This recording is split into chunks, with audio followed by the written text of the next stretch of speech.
बिस्मिल्लाहिर्रहमानिर्रहीम। अस्सलाम वालेकुम। I am your social study teacher. ठीक है, आज जो हमारे पास नेक्स्ट लेक्चर है वो है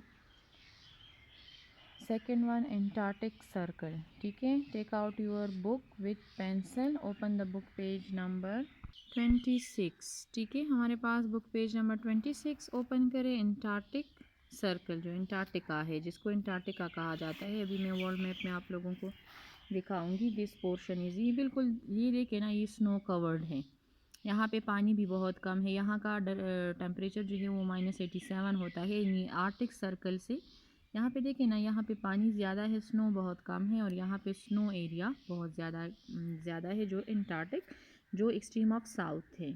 Antarctica is a region around the south pole. South pole है, it is the vast ice covered continent, और ये हमारे पास जो है 7th one continent of world है। ठीक है, कॉन्टिनेंट मीन्स बरियाज़म। This area is even colder than Arctic, ये आर्टिक से भी ज़्यादा ठंडा होता है। विथ टेम्परेचर ड्रॉपिंग, जिसका टेम्परेचर जो है इतना गिर जाता है। ठीक है, ड्रॉपिंग मीन्स गिरना। ठीक है, too low and -87 degree centigrade. Ice wind blow at speed, और वहाँ पे जो हवाएं चलती है तो वो 300 किलोमीटर पर आवर के हिसाब से चलती है, यानी इतनी तेज़ कि वहाँ पे बंदा जब चल भी रहा होता है तो वो गिर जाता है। वहाँ पे जो है हमारे पास आर्कटिक सर्कल में गया था 1909 में, और फिर साउथ पोल में 1911, उसके 2 साल बाद नॉर्वेगन कार्ल, जिसको कहा जाता है Roald Amundsen, was the first man to reach the south pole. Antarctica is a large continent, ये एक बहुत बड़ा कॉन्टिनेंट है, लेकिन यहाँ पे कोई नहीं रहता क्योंकि ये स्नो कवर्ड है। सेपरेटेड, ठीक है, ये बिल्कुल अलग है from the nearest other lands mass, south America जो हमारे पास है। ठीक है, बाय नियरली 1000 किलोमीटर, यानी हमारे पास इसका फासला जो है वो साउथ अमेरिका से 1000 किलोमीटर है। यहाँ पे देखें मैप में, ये हमारे पास साउथ अमेरिका है, तो इसका फासला यहाँ से लेकर यहाँ तक जो है ये 1000 किलोमीटर है। ऑफ द रफेस्ट ओशन, ठीक है, इन द वर्ल्ड, दुनिया का सबसे roughest. This continent contain almost 90% of the world ice, अगर 100% है तो उसमें 10% पानी है और 90% आइस है। The first explorers in this regions found a land of ice and snow, वहाँ पे जो बंदा गया था तो उसने यही कवर किया था कि वहाँ का जितना लैंड एरिया है वो आइस और स्नो से भरा है। It is bitterly cold and there are frequent hurricanes, और वहाँ पे जो है ये बहुत ठंडा होता है, और यहाँ पे मुसलसल जो है तूफ़ानें आती रहती। ह्यूरिकेन्स मीन्स तूफ़ान, फ्रीक्वेंटली मुसलसल, फ्रीक्वेंटली मीन्स मुसलसल। ठीक है, only a few Hardy plants live through a short summer, और बहुत कम जो प्लांट्स होती है, ठीक है, तो समर में होती है। But seals, whales and penguins are live here, और यहाँ पर सील्स, वेल्स और पेंगुइन्स रहते हैं। आर्कटिक में पेंगुइन्स नहीं होते, जबकि एंटार्क्टिक में पेंगुइन्स होते हैं। There are no penguins in the Arctic circle. ठीक है, ये अगर देखा जाए तो हमारे पास मैप है।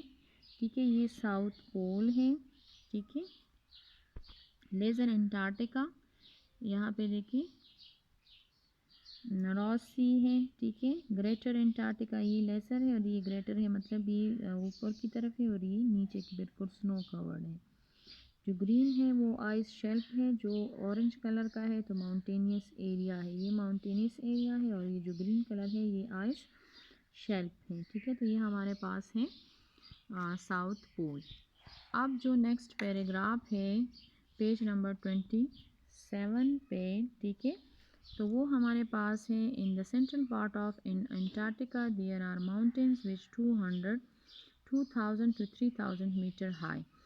जो सेंट्रल में हमारे पास माउंटेन्स है, जो ऑरेंज कलर का इसमें मैंने आप लोगों को दिखाई, ये जो है तो इसकी हाइट जो है वो 2000 से लेकर 3000 तक है। The mountains no freezing temperature, और वहाँ का टेम्परेचर काफ़ी फ्रीजिंग होता है। डीप कर्वेसिस, उसमें दरारें होती है। शिफ्टिंग शीट्स ऑफ आइस, ठीक है।